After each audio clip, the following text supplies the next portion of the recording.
Il ne s'agit plus simplement de regarder, mais de s'immerger. Voilà la petite révolution que traverse le monde de l'art. Une révolution qui s'est jouée en partie ici. En 5 ans, les bassins des Lumières ont servi d'écrin aux peintures de Klimt, Monet ou Mondrian. Plus récemment, ce sont les aventures de Tintin ou celles du Petit Prince qui ont pris vie.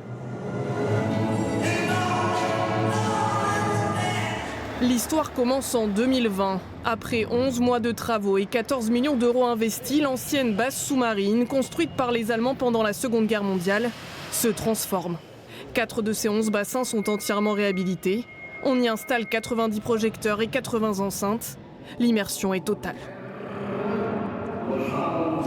Et les bassins des Lumières ne tardent pas à trouver leur public. L'année 2023 sera même celle de tous les records. 806 000 personnes se plongent notamment dans l'œuvre surréaliste de Salvador Dali. Le site dépasse la Cité du Vin et devient le lieu culturel le plus fréquenté d'Aquitaine. Ou comment rendre la culture accessible grâce à l'expérience immersive.